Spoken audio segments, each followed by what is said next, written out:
the points per game, both teams over the past 3 games averaging 64, but Oregon State averaging 64.6. So they have a little bit of an advantage there. I have written down here like the keys to success for this Oregon team has got to break that 70 point threshold. You got to have efficient scoring. You know, they have back-to-back games scoring over 70. So you cannot have that stagnant offense and only put up 48 points if you want to come out here and win. Yeah, and realistically, it's a very similar boat for Oregon State. Their only win, as we said so far this season, was when they broke that 70 point threshold. In fact, it was 91 that they scored against Minnesota.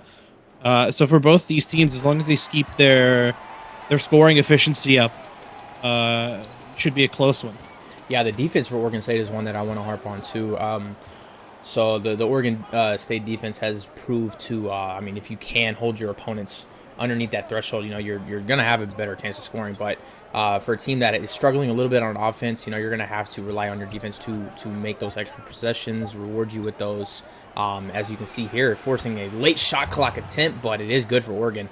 I mean, it was a good defensive look there, you know, forcing the late shot clock attempt, but it does fall for Oregon. Yeah. Unfortunately, Oregon State just the like you said, the defense was there, just not there enough to stop that 3-pointer from Oregon. It's a nice up and under from Burmeister, who's actually their leading scorer at 15.2 points per game and leading rebounder at 6.7. So they're going to need a huge game for Burmeister here if they want to come away with a dub. Yeah, Burmeister scoring efficiently is going to be probably the second biggest key here, besides the rest of the team. You know, actually getting their efficiency up and helping Burmeister out here. It's a nice inside find. Philbin is a guy that I want to highlight. He's their only double-digit scorer, but 14.2 for this Oregon Ducks club, and also key to success for this Oregon team. Play through your star, which is Jerry Philbin. You know, he's averaging, like I said, 14 points a game on very efficient shooting, 46 from the field and 38 from three. And whenever we get to the line, I'll highlight the 100 club, which he is a part of. Nice alley-oop there. West on the dunk and the flush. Oregon looking hot out of the gate here. Yeah, the transition defense there for Oregon State, just non-existent so far, as Oregon so far making them pay for it. Nice find over to Burmeister. He's going to try his luck in the post. Gets ripped, though. West able to knock it loose. Brown on the fast break. He's going to take a, oh my goodness, a falling floater? I don't even know what that was, but it is good for two. Oregon up 7. Yeah, Eggers tried to, you know, do his best with the transition defense, but Brown just too good so far early on here for Oregon. Eggers, a name that you just mentioned, unable to knock down that layup. Breeze on the fast break. He gets it ripped away from him. Eggers again, the nice little layup. Elects not to get, you know, flashy, to get athletic here and just settle for the layup. But 2 points is 2 points. Yeah, and I think that's smart, honestly. You're down by 5, you're struggling efficiency-wise. The last thing you want is to try to do something, you know, athletic or fancy like that, and then get either caught from behind or the bucket doesn't fall. Bucket not falling there for West either on the turnaround. It was pretty, had the smaller defender on him, but it's not going to go. We're going to see another mismatch here. Oregon State trying to take advantage of it. Going to drive in on the taller defender, but throws it away. I believe that's the mayonnaise man, Hellman. It was Hellman. I mean, he does what I usually do with mayonnaise, just throw it away. I'm not a big fan of it, but you know, he's got the name with the brand, so gotta roll with that one. Fair enough. And like, you can't really blame Hellman for trying to make that pass to Burmeister. He did have the power forward open there, but a bit missed time, a bit off on the aim, and Oregon going to come away with possession. Yeah, it's hard to see through two trees. He had that late rotation help defense. Nice alley-oop layup there on the connection there from Oregon. It's hard to see through two trees, and that's what he was faced with. So costly mistake there as Oregon is able to knock down another field goal on the other end. Leads back up to 7. Yeah, the efficiency just hasn't been there for Oregon State. They've only made 2 of 7, make that 3 of 8 now here for the Beavers. Really need to start choosing their looks a bit better and upping their efficiency here offensively. Right. Well, this Oregon State has 3 players in double figures, so hopefully those 3 can get their season averages if they do want to come away with the dub here. But it just means more. Rivalry week. I don't know why I'm having such a hard time saying it. Rivalry week. It's like the little R's and W's there, but yeah, it means more this week heading into conference play, and you want to get your rival opponents, especially in-state opponents too. You want to show them that you're the better team. Yeah, Oregon State, though, starting to crawl their way back in this one. The lead down to 3 points now. Nice hop step in the lane. That's going to be good for Oregon. Yeah, defense specifically down low. Lee not able to really get anything done defensively in the post. Sniper goes up, gets fouled by Copley Jr. Yeah, it was a nice backdoor cut there. Maybe if he would have gone up a little bit sooner, he would have had a better look. But, I mean, he does draw the foul, gets Oregon in a position where maybe the fouls will come back and bite him. But Sniper will go to the line 4-2. And if he's anything like his name, these should be good.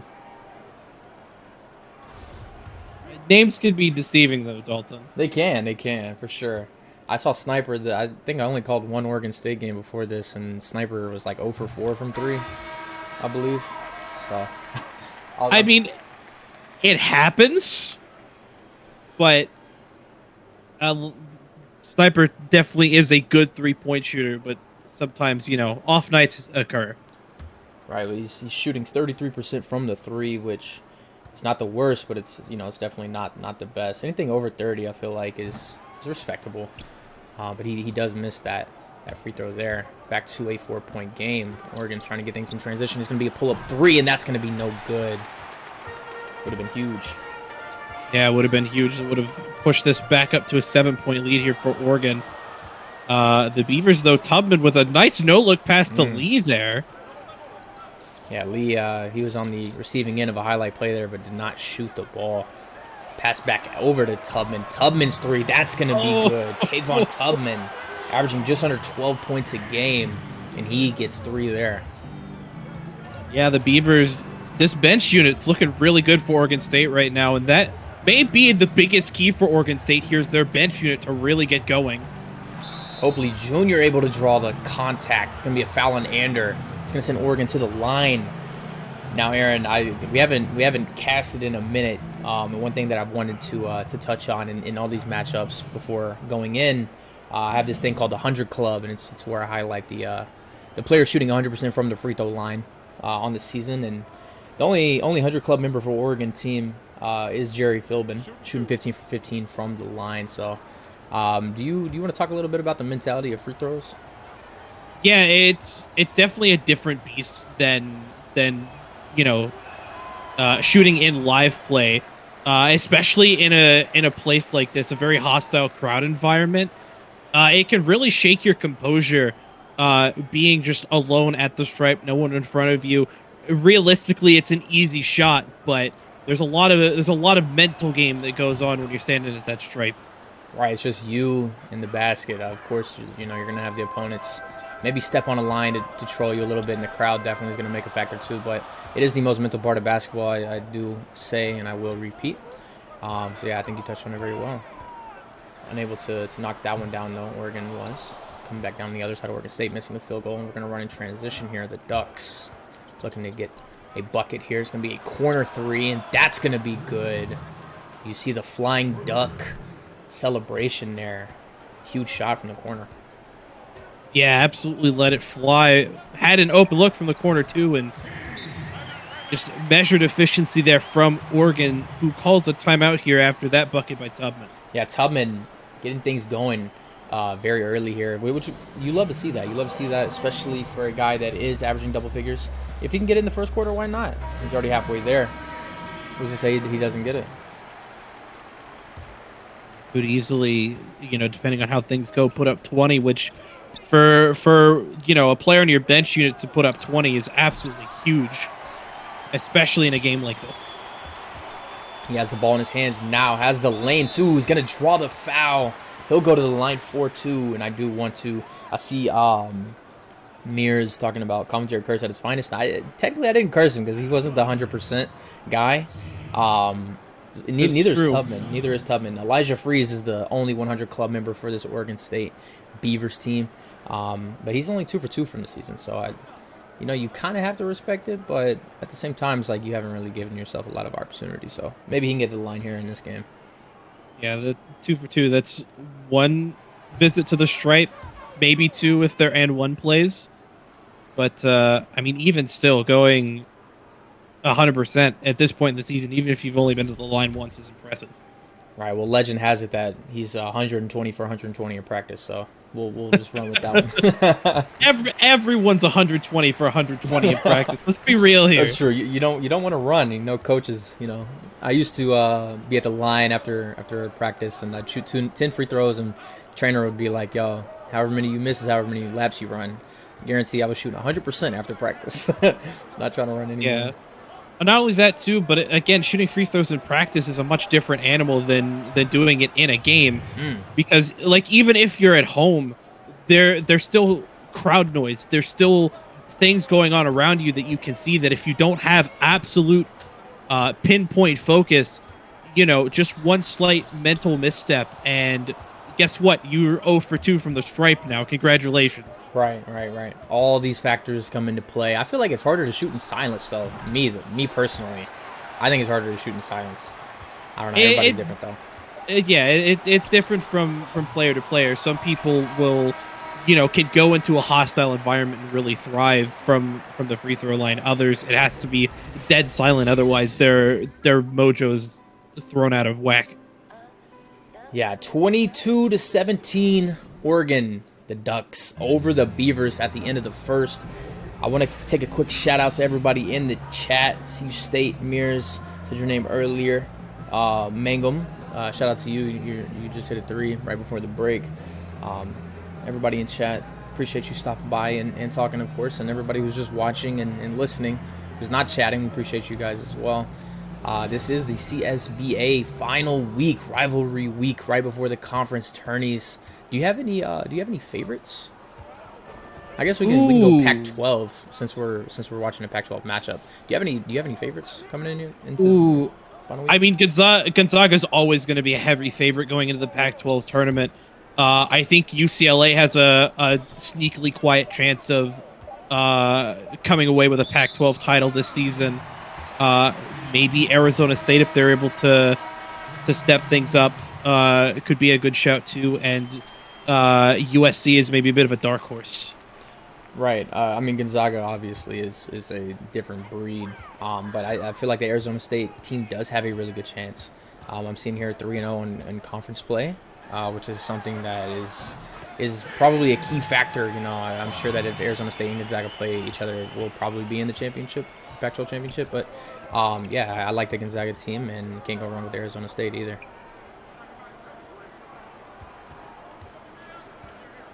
West, a little up and under. That's going to be good. Nice post move there for West out of the break. Yeah, Oregon State. We were talking earlier about their efficiency. They have gotten it up. They're shooting just under 50% from the field now. Hellman almost gets it stripped away there, though. Manages to get it into Egger's hands. Yeah, a little pick and roll action here.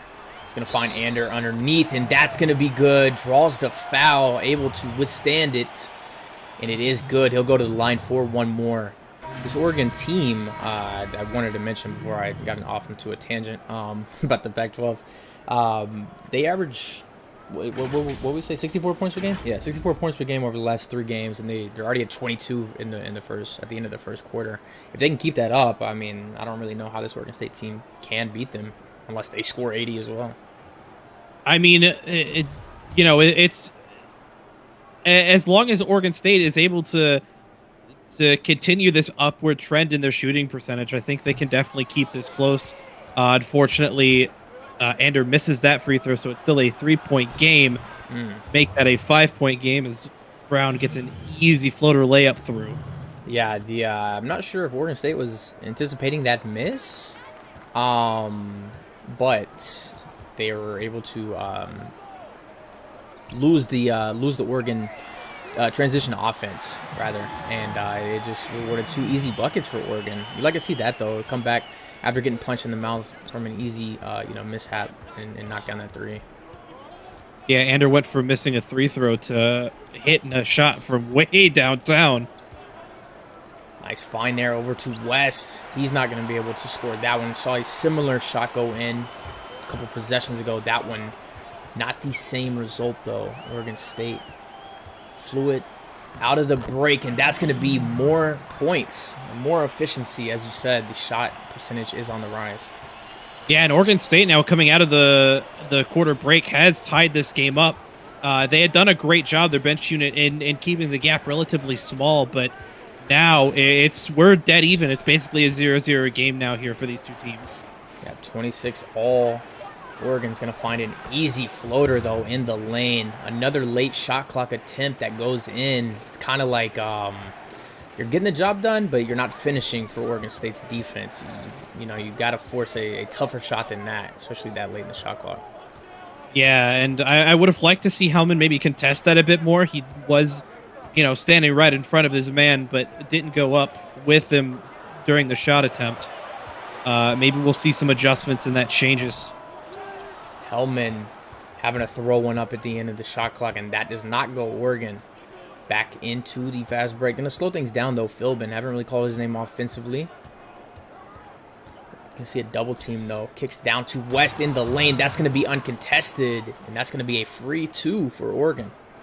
Yeah, that's the downside of calling a tight double team like that. You leave a man open. Unfortunately for Oregon State, it was the big man West down low they left open, who's able to just get an easy bucket after the dish. A kick out to Ford. That's going to be a long layup, as I call them. Pretty much on the line there between the 2 and the 3, but it's going to be good regardless. Oregon State back on the board. 2-point game again.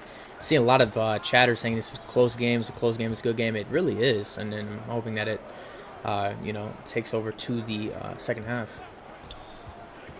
Yeah, the Oregon Civil War currently going the way of the Ducks. Some great defense, though, by Oregon State there. Despite the mismatch. Yeah, Beavers building a dam down there in the paint. It's coming up big for him. Now in transition, though, Philbin, his three. They caught a break there. It's going to be no good. Eggers, 2-on-1. He's going to rise up, though, and it's going to be good. He'll go to the line for one more. Yeah, the Beavers have really stepped up big here in the second quarter. Coach Dewey really lighting a fire underneath 80% of the starting unit here for Oregon State. And they've not only tied this game up again, but with the potential to take a 1-point lead here, if Egger's able to get this free throw to fall, as we'll see some substitutions for both sides. Egger's a 55% free throw shooter on the season. He'll have one opportunity here to give Oregon State the lead.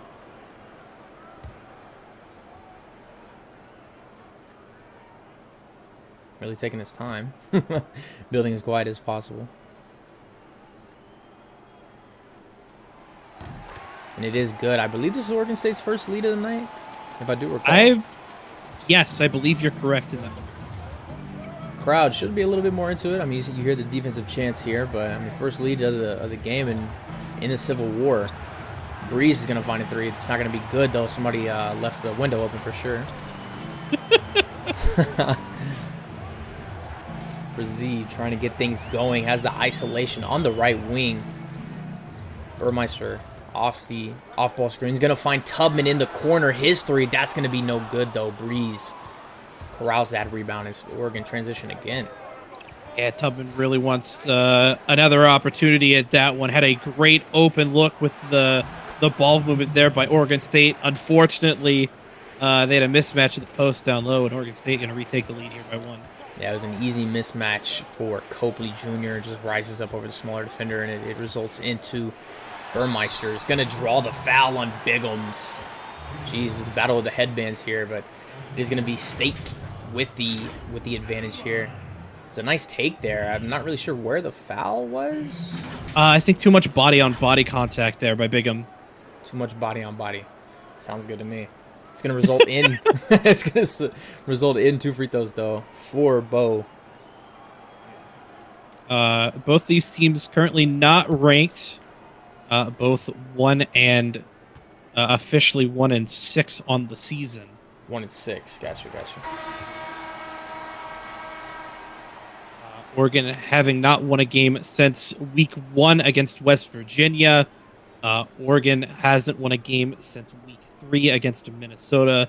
Both 0-4 currently in conference play. One of these teams going to turn that into one when all is said and done here. Yeah, that's the good news about having two winless teams in conference play playing each other. One of them will walk away with a win. So for one of these programs, it's not going to be a winless conference year, and that's always a positive.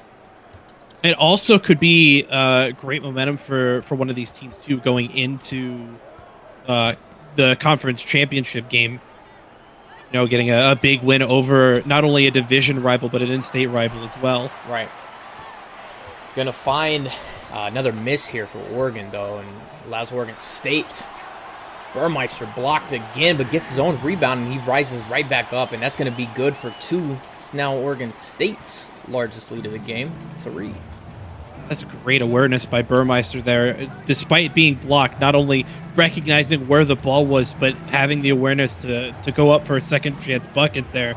Absolutely huge by the leading scorer here for the Oregon State Beavers. What about that Oregon offensive play? So Mangum receiving 3 off-ball screens in that possession. The first one, I thought it would have been an easy 2 down low, but I think Bigham's didn't see him. But receiving 2 more, which gets Mangum open at the top of the key to knock down that 3. Fluid offense. I love what I saw that last possession for Oregon. Yeah, it's definitely good signs here from both these teams. Frazee puts up a tight 3 at the end of the shot clock. No good.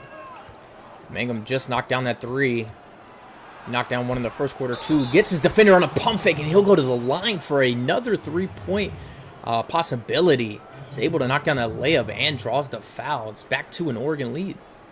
Yeah, Frazee tried the block from behind. Unfortunately, a bit too much contact there. Got to send Mangum to the line for 1 to complete the 3-point play here. Mangum just averaging 9 points a game on the season. He's already got that in the first half. Yeah, Mangum really looking to up that average here before conference tourney play begins next week. 1 minute left to play in this first half. It's been a back and forth battle. Been really close, both sides. Burmeister seeing a double team though in the post, trying to find sniper open. Yeah, finally gets him though, and he does knock it down. It is a 2-pointer, a little sloppy on the pass and reception there, but it does result in 2 points. Yeah, Burmeister forced to throw that pass high in order to get it out of reach of the Oregon Ducks defense. But Sniper able to bring it down, set his feet, and knock a 2 down. 1-point lead here for the Ducks with 35 to go here in the half. Green having to force one up. That's going to be no good. Bigham's with the offensive rebound, though, trying to get fancy. Nice spin move, and that's going to be an easy 2 for Bigham's. Yep. No last shot opportunity just yet. 2.5 separating the shot clock and game clock here for Oregon State. They are going to slow the pace down here, though. Oh, had Burmeister there. A little late on the pass, so it's going to result in a turnover. Just under 10. Green's going to have to force one here. Maybe get a good look. 4 seconds. Doing a lot of dribbling. Finally finds the post over Burmeister. It's going to be no good. And we're going to have a 3-point Oregon lead in the Civil War going into the half. Aaron, man, break it down to me. What would you like in the first half? Would you not like? What do you want to see in the second? I mean, it was a very, very even game here at the end between these two. Oregon State really up their efficiency, able to get some really good second looks. Their last check, we're out rebounding Oregon down low, which, you know, if that lead continues to grow in the rebound department, could lead to Oregon State flipping the script here in the second half. Oregon State, though, they've just played great all around. They've had a bit of lackadaisical defense at times, but they've been able to score some really tough looks. So, honestly, this game could still go either way. Yeah, definitely. Like we said, it's been a seesaw of a game so far, which is obviously what we like as casters and audience as well. But I mean, as you see the percentages and everything does look to be pretty even across the board for both teams. I'd like to see that Oregon State team finish those defensive possessions, as I said, in the first quarter, I believe. You're forcing Oregon into some tough looks late in the shot clock, so but they're knocking them down. So just get that little extra umph there at the end. Finish strong. Don't finish stagnant or complacent. And I'm ready for a good second half. Yeah, and if I know Dewey as well as I like to think that I do, he's definitely harping on that in the locker room on finishing those defensive possessions. Forcing Oregon not only to play deep into the shot clock, but also making sure they don't get good looks like that that end up going their way. Well, Philbin, it was a good look, but it was also a very tough finish there too over the taller defender. But it does result in Philbin getting things going here early in the second half. Had kind of a quiet first half, but I mean, you got people like Brown and Mangum stepping up. But Philbin looking to get his own here. Maybe head coach had some talking into his ear, talking about like maybe this is a rivalry game. We're gonna need you to have some input too. But Philbin coming out with a vengeance and a point to prove. Yeah, West almost gets a big steal on Burmeister there, unfortunately, in trying to secure possession, steps out of bounds. Yeah, he forgot he was wearing a size 16. Yeah, Oregon, though, coming out strong. They've extended this lead to 7 points now.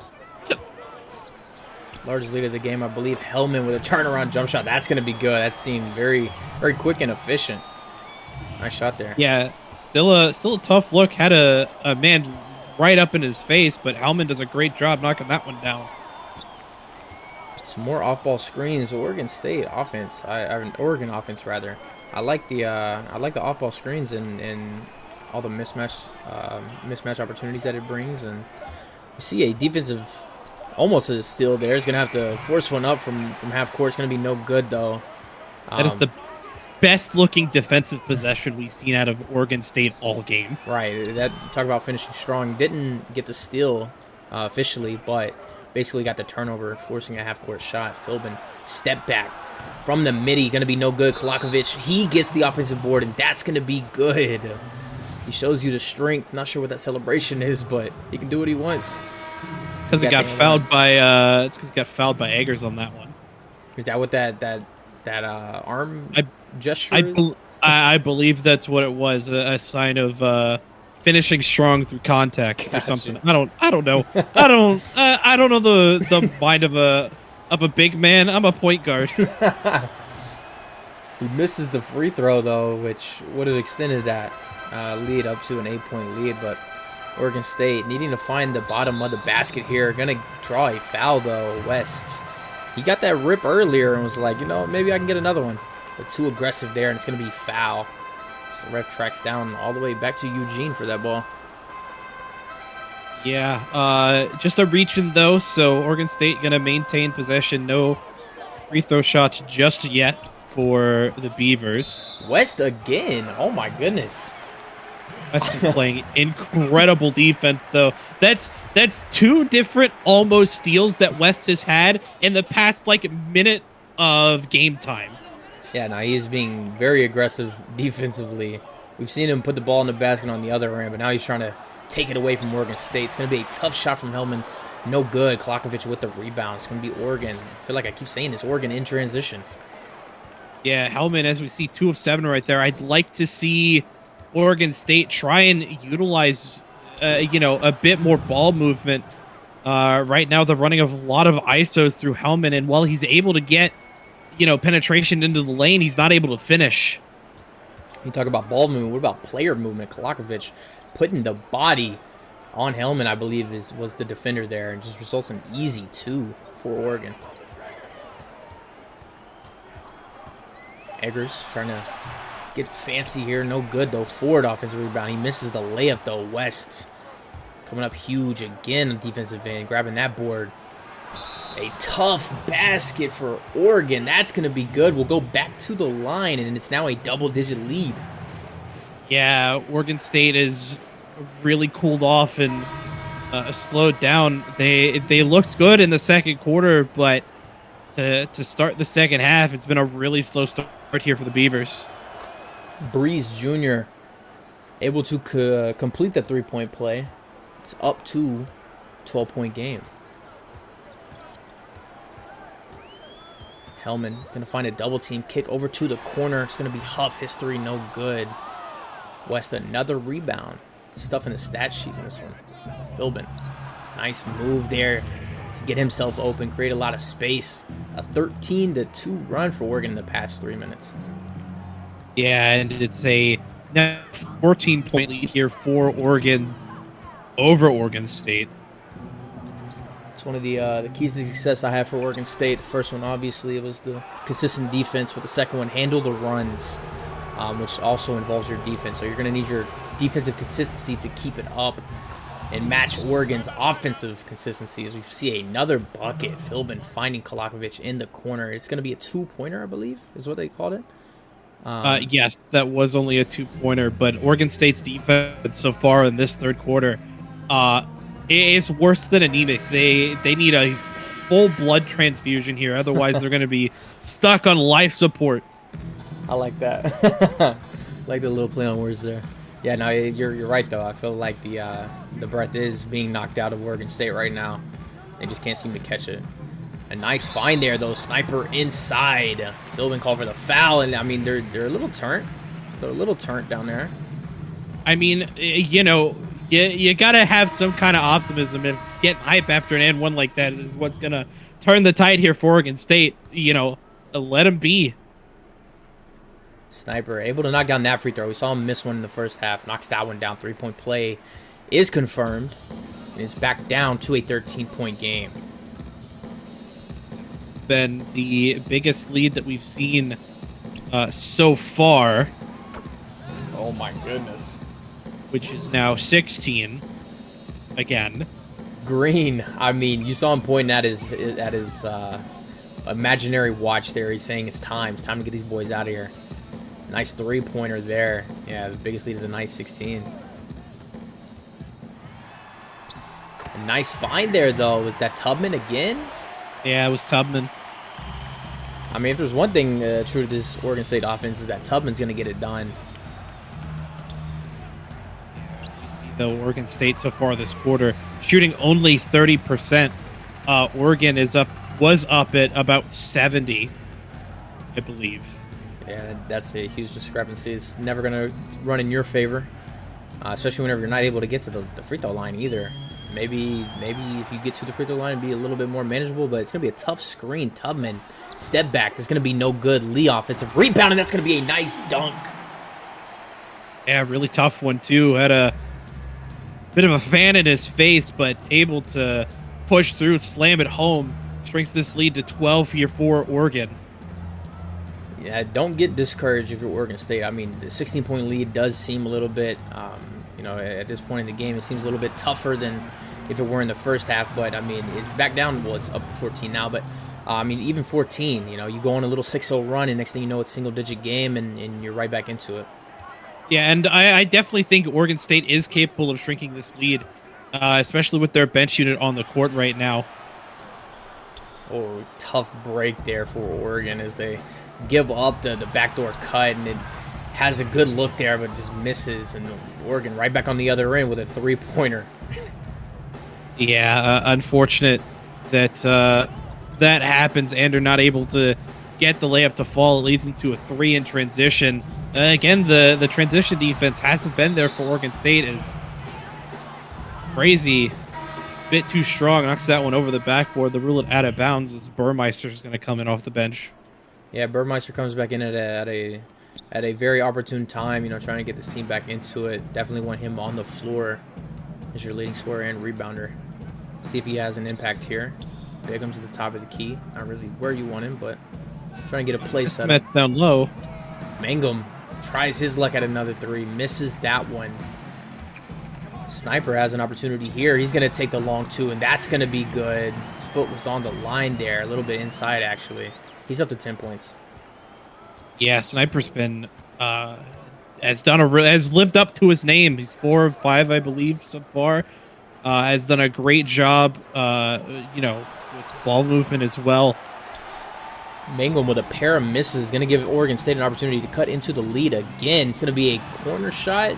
Does not actually take it. Sniper on the drive. He's going to go to the line. Second foul on Copley Jr. Yeah, the shot got stuffed there, but a bit too much contact per the referees. So Sniper going to take it to the line for 2. Yeah, as we get a look there, 4 for 5 from Sniper tonight. This is his third trip to the line on the night. Knocks down that first one.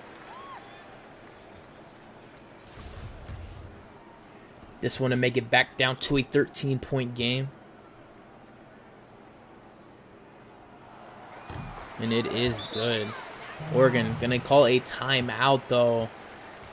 We saw the lead, what did it inflate to? 17 or 18? Yeah, 16, 17, 18, something like that. Something around that. Area for sure, but Oregon State's going to have to come alive. Yeah, I mean, to be fair, though, we did see the gap kind of spread like this toward the end of the first, and that second half, or that second quarter, rather, Oregon State was able to close it up with prejudice.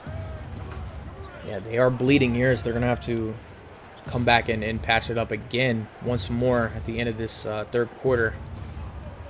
Copley over to Dingle, back over to Mangum. I'm seeing a lot of ball movement here, a lot of panicky passes, but it's going to not matter. Again, seems to be moral of the story. Good defense, but cannot finish strong. Oregon State, another contested jump shot late in the shot clock, and it's good.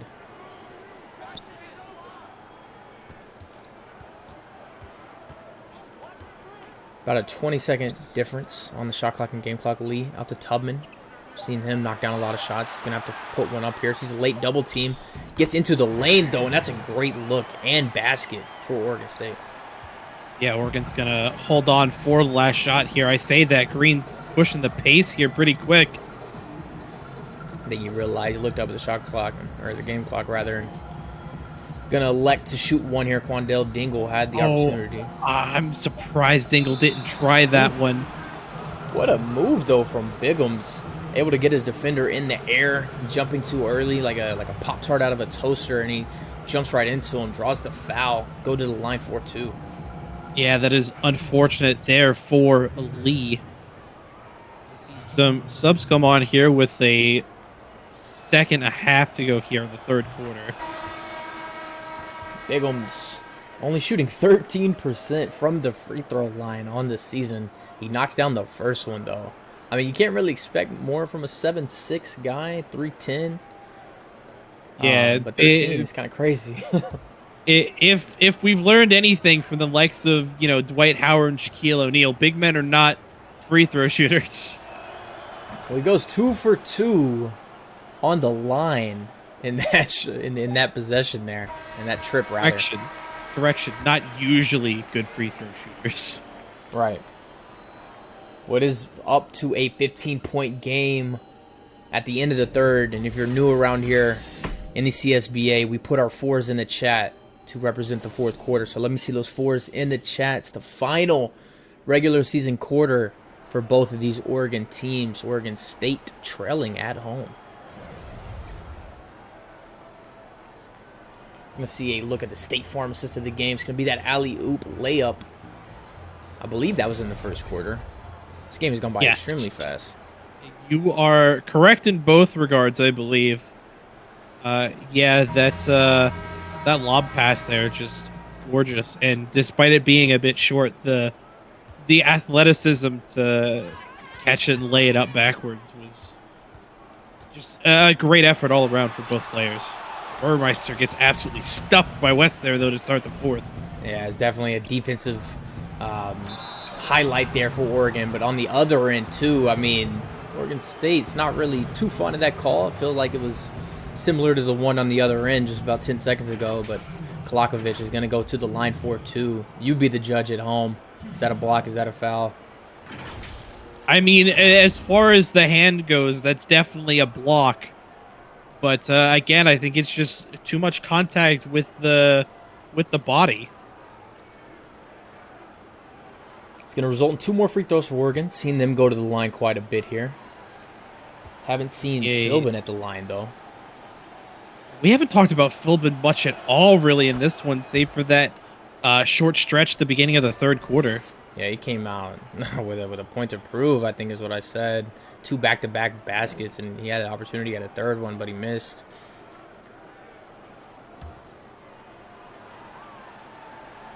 Trying to extend the lead. Kolakovic is going to knock it down. It's back to a 17-point lead, matching the highest lead, I believe, the largest lead. Yep. Had Hellman down low, didn't give it to him, though. Backdoor screen.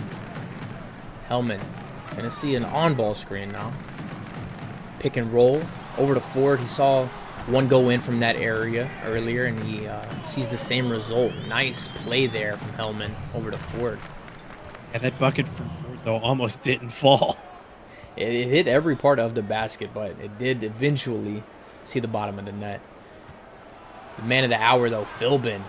It's just a rough stretch there for him. Not really going offensively, but, I mean, team's up 15, so how hard is it really? I mean, you got to give credit to the defense by Eggers there, though, too, to make that a really tough look. And comes in the other way, almost gets one bit too strong there as that banks off the iron. Yeah, if you're liking what you're seeing here, as Breeze takes a fall-away jump shot, it's going to be no good. If you're liking what you're seeing here, rivalry week, CSBA, you know, we got 2 more games heading your way. This obviously is the Pac-12 matchup of the night, but we got some Big 12 matchup. Number 8 Oklahoma State taking on number 20 Kansas, and then later we got number 10 Marquette taking on Providence. So please stick around for those 2 games as well. This one has kind of lost its appeal, I'm sure. Lost its luster like a gem that's been out in the sun way too dang long. Ford is going to try his luck at a 3 now. A little bit extending his range there. It's good, though. Can't blame Ford for taking the open look. Right, no, definitely. I would blame him if he didn't shoot it. Rather a miss than to not shoot. In most cases. Nice alley-oop attempt over to Kolakovic, and that's going to be good. Rubbing salt on the wound, and you saw his celebration again. Did you see that? A little bit, yeah. Lead is 19 now, by the way, for Oregon over Oregon State. Oregon has broken that 70-point threshold, which it's their 3rd week in a row, I believe, doing so. It's a great finish by Burmeister there. He's got 10 points now. You are correct. Kolakovic is 5 for 5. Very efficient night for him, and we've seen him knock down a couple free throws too, so definitely coming up big for this Oregon offense. And you are correct. Back-to-back 70-point games. Now add 3 in a row. And I just want to go back to the keys to success for this Oregon team. The efficient scoring is one thing that I labeled with the back-to-back 70-point games. So here they are over 70 and with a huge 17-point lead to go with it. Jump ball in favor of Oregon State. It's going to give them the possession back after a nice defensive jump ball effort. I mean, it makes sense. It was a center on a point guard or shooting guard, I believe. Point guard, yeah. Pretty easy jump ball there in the favor of Oregon State. And it finds a nice bucket on the other end, too. Nice three-pointer from Huff. Philbin's going to have an easy jump shot. No good, though. West, offensive rebound. That's going to be good. Burmeister got lost in the lane, which opened that up for West to come down with that offensive board. Oregon State's going to take a timeout. Yeah, this season for Oregon State has definitely been a growing pains type of season for the Beavers. They had a lot of great talent leave through the transfer portal in the past off season. They lost Aaron Hughes to Ohio State. They lost the like of Taco Mario over to Cincinnati. So that's a big 3 there, though. Was that Ford? I believe. No. Yeah, no, it was Ford. Right? Number 42? That's Ford? Yeah, that's Ford. Yeah, it was a nice follow-away 3 from the corner there from Ford. Hey, big man. I see you. Name you mentioned Taco. It is Taco Tuesday somewhere. So quick shout out to Taco for sure. Huff, nice defensive steal there. That's a finish I thought that we've been talking about. Late in the shot clock, you heard the shot clock count down. able to get that steal and come away with the steal results in 2 on the other end. Back to a 12-point game. Yeah, unfortunately for CSBA fans, Taco Tuesday is going to have to wait until tomorrow. Cincinnati's going to take on Pitt at 7:30. That's the early matchup tomorrow. Oh my goodness, Kolakovic getting it done. There's the celebration again. 14 points for him, perfect from the field, 6 for 6, I believe. 8 points in the paint now. I believe he's 7 of 7 actually. 7 for 7. Nice backdoor cut. We've seen that open for him the entire night. Just sometimes not getting them the ball on time, but able to get it to Sniper there, who is Oregon State's leading scorer of the night tonight. An eye here, though, the lead is shrinking. It's only 12 points now for Oregon. 3 minutes or just under to go. Oregon State gonna need to capitalize on all of these 3 minutes. Listen, it's just 4 3-pointers and some really tight defense. Easy mode.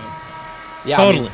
We've seen their defense come up huge. But player of the game is Paul West, which is a little bit. No, I agree with it. He hasn't really done as much on the offensive side of the board, but defensively, he's been an absolute monster. Multiple pokes away that ended up going out of bounds. Some big blocks. A plethora of key rebounds. Yeah, I definitely agree with Paul West being a player of the game in this one. Philbin's going to force one up late. There we are, Paul West. I mean, offensive board. I know he had a couple in the first half, but this one coming at a time that Oregon State really didn't need it to, or wanted to, rather. Offensive board goes right back up over Ford and Burmeister. It's going to be called for the foul. Chance for a three-point play. Yeah, West up to 10 points now. Potential for 11. The big man able to knock down this free throw.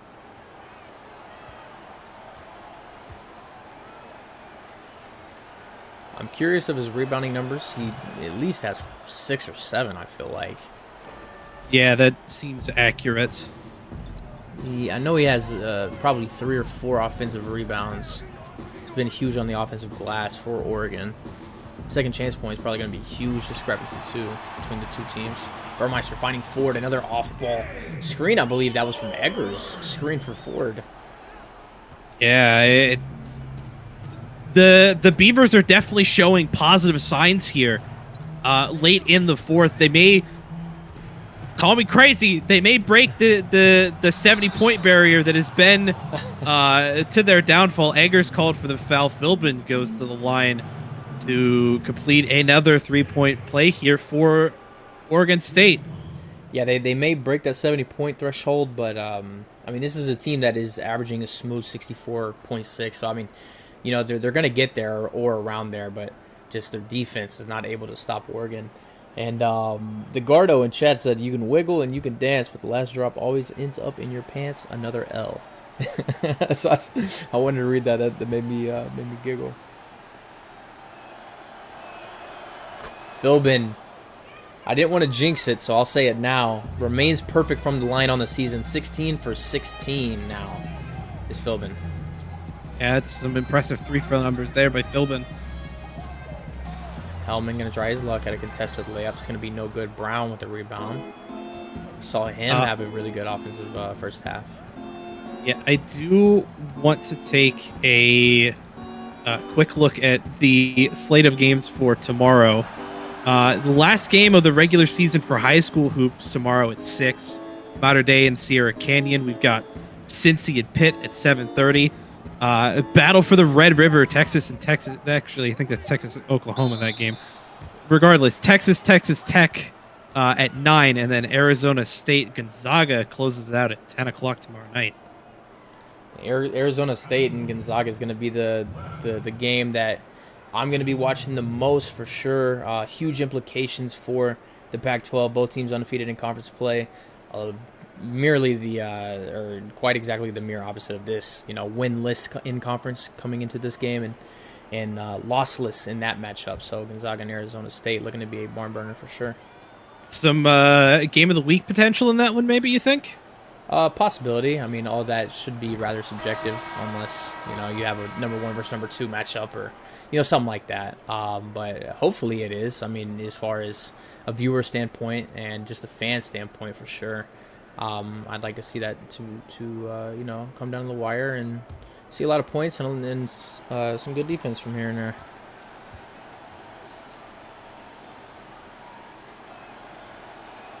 West rewarding himself tonight for sure. Yeah. Back up to 18 points now for Oregon over Oregon State. I think since you made it aware, I don't know if they're going to join that 70, get over that 70 I shouldn't have said. Hey, another miss there. Oregon. This one is come on, pretty Beavers. much all but over. Don't make me look a fool, please, please. I had faith in you. Mangum slowing things down. Gonna run this one down to the end of the shot clock. Probably not. Actually not though. West finding another bucket here for Oregon. He's up to what? That has got to give him 15. Either 13 or 15.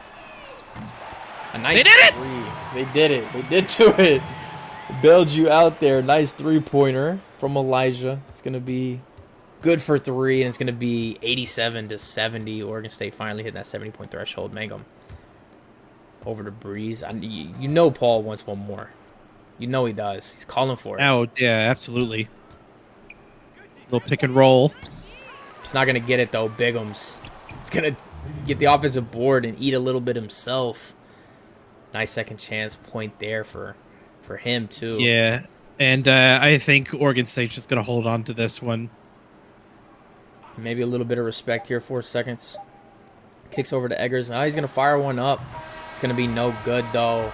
Oregon coming into Oregon State in the Civil War and coming away with a victory, and that's going to give them their first conference win and their only conference win on the season. Yeah, Oregon State finishing out the regular season, sandwiching their losses with a couple of wins. So, good job by the Ducks. Again, I don't think that Oregon State played a bad game. They just had some lucky breaks not fall their way.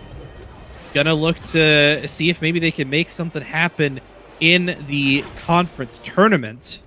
All it takes is one game, and yeah, you build off that. But taking a look at the stats here, 12 second chance points for Oregon standing out as opposed to Oregon State's 4.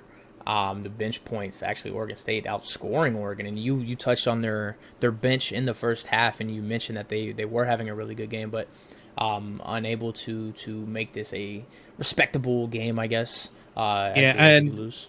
I mean, the Oregon bench was able to keep it close, 35 for them compared to 36 for Oregon State. I think, again, if Oregon State's able to get more of their shots to fall, this is a much different conversation we're having here. Right, and I mean, Oregon and Oregon State, both in the turnover column, not even a lot. 4 for Oregon, 5 for Oregon State. The defense, though, for Oregon is what's going to get this one done. You see the 4 steals and 3 blocks, and leading the rebounding margin by 7 to 25 defensive and 8 offensive. And obviously you see the 20-point lead there, which is the biggest lead of the night. I also would like to point out that Oregon State perfect on points from turnovers, 4 for 4. 4 for 4. Nice. That's a nice stat. I've never seen that before, actually. Never seen a team do that.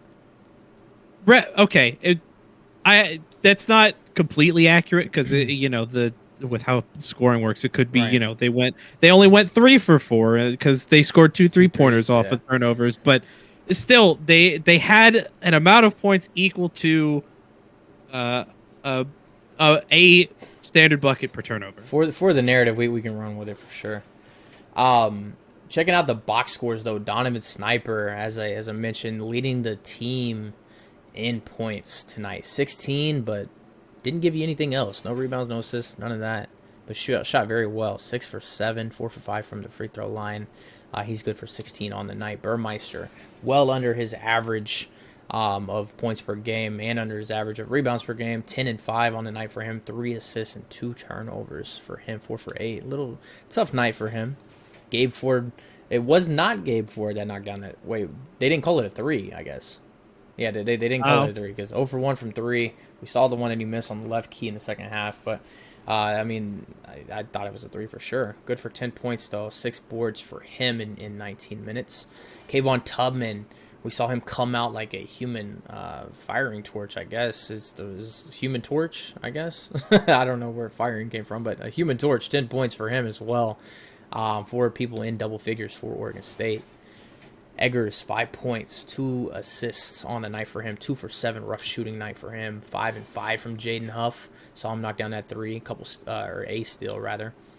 Ander, 5 points, 2 boards for him, and 2 fouls to go along with that. He knocked down a 3. Hellman on the other end, 4 points, 6 boards, a steal, and 2 turnovers. 2 for 9 on the night for him. Very rough night shooting for him.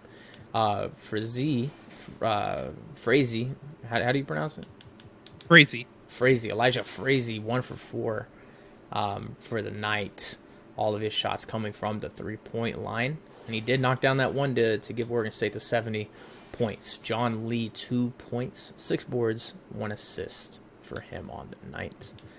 Definitely not a bad game by any stretch for Oregon State there, but it just not enough, unfortunately. Right. Not enough possessions, I guess. I mean, yeah, like you said, statistically, it wasn't a bad night. I mean, a couple guys had a rough shooting night, but I mean, you're not going to have every guy shoot very well from the floor every single night. So, but the winning squad got it all done. Paul West did end up with 15 points and 9 boards to go along with it. Undoubtedly player of the game. 2 steals and 2 blocks. So on both ends, Paul West came into Oregon State and got it done. Kolakovic, perfect from the field. 6 for 6 to go for 14 points and 4 boards for Kolakovic. Mangum, he knocked down 3 threes tonight, 3 for 7, 12 points, 3 assists for him, no turnovers. Love to see that. Jerry Philbin had a quieter night, 11 points, 2 boards and assists, 5 for 11. A little rough. I mean, even I'd say rough, but 5 for 11 is not even that bad. I mean, it's just under 50%. Bigum's 4 for 4 on the night, 10 points, 4 boards, and an assist to go along with that. For the big guy, Jay Sean Brown, he had all 9 of his in the first half, 5 assists to go along with his 9 points, 2 rebounds, and sadly 1 turnover for him. But Tymaris Green comes away with 8 points, 2 assists, 1 rebound, and a turnover, 3 for 11. Rough night shooting for him. Jason Breeze Jr. What about the 5x3? The 5 points, 5 boards, and 5 assists for him. It's kind of aesthetically pleasing. Michael Copley Jr., 5 points, 2 boards, 1 assist, 1 steal, 1 block, a little bit of everything. Dibbled and dabbled everywhere tonight in his 13 minutes of play. And 13 minutes of play for Quandale Dingle. Did not get any shots up, but did get a board and an assist. So, Aaron, anything you want to touch on before we sign off? Oregon State had 4 perfect shooters this game. Not Oregon State, shooters. Oregon. Yeah, the Ducks had 4 players at 100% shooting efficiency from the field tonight. And I think if that doesn't happen, if Oregon State's able to close those down, then Oregon doesn't win this game. Well, you said perfect, and I want to mention the perfect streak that Jerry Philbin completed for the entire regular season. 16 for 16 from the free throw line was Jerry Philbin, and he finishes perfect on the regular season. Let's see if he can continue that in the conference tourney. But, Aaron, it's been a blast calling with you. This has been Oregon versus Oregon State. Please stay in tune later today. At the top of the hour, we will have number 8 Oklahoma State, taking on number 20 Kansas, and then the last game of the night, number 10 Marquette taking on Providence. So I'm Dalton. I've been joined with Aaron. We appreciate everybody stopping by, chatting, watching, and interacting with the CSBA. This is Rival Week, and we will see you guys soon. Take care.